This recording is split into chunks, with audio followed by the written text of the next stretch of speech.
السلام عليكم ورحمة الله وبركاته. عاملين ايه يا اخواتي؟ انا محمود ممدوح، وده فيديو جديد هتكلم فيه عن اغرب الاديان في العالم. ما تنساش تصلي على النبي وتعمل لايك وتسيب كومنت جميل تحت الفيديو. يلا نبدأ. كوماري.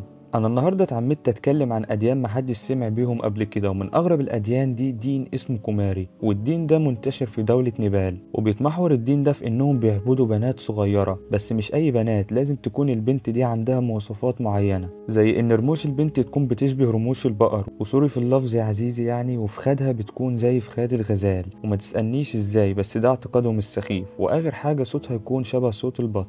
ومعنى كلمة كوماري يعني العذراء، وأول ما بيظهر على البنت المواصفات دي بتتاخد في المعبد وبيبدأوا يقدسوها. ومن اللحظة دي ما ينفعش البنت تتكلم أو رجليها تلمس الأرض، وبتعيش في أسوأ مرحلة في حياتها لحد ما تكبر ما بين الصمت وعدم ممارسة حياتها كطفلة. والحاجة الأفظع هي الوحدة، وإنها بتعيش لوحدها في المعبد. ولما البنت بيظهر عليها مراحل البلوغ بترجع تاني تعيش وسط أهلها وتعيش حياة طبيعية. وأكيد أنت بتفكر دلوقتي يا عزيزي، هل بترجع تاني شخص طبيعي ولا لأ؟ أكيد لأ يا عزيزي، فتح دماغك معايا. البنت بتعيش طول عمرها معقدة وما عندهاش مهارات التواصل مع البشر، والمصيبة الأكبر إنها بتواجه مشاكل في المشي والحركة، وممكن ما تعرفش تمشي طول عمرها. فالحمد لله على نعمة الإسلام، وكمان الحمد لله الذي عافانا مما ابتلى به غيرنا.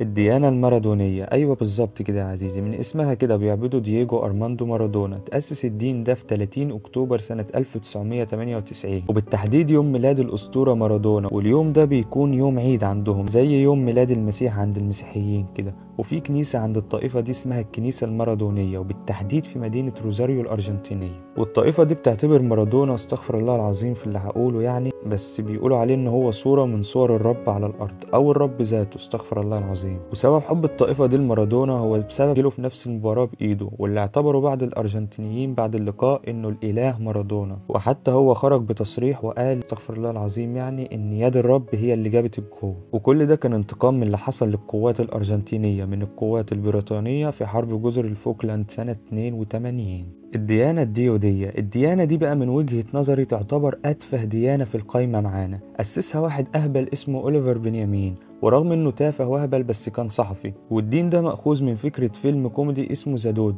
اي والله العظيم يا عزيزي بجد، فيلم كوميدي اتأثر بيه الأهبل فعمل منه دين. وتأسست الديانة دي سنة 2005، والهدف من الدين ده هو نوع من الطاوية الصينية. والطاوية دي يا عزيزي هي تقليد ديني أو فلسفي من أصل صيني، ومعناها العيش في سلام مع التاو. حاسس نفسي تافه وأنا بتكلم عن السخافة دي، بس لازم نعرف ثقافة الناس المختلفة ونحترمها ونتف عليها.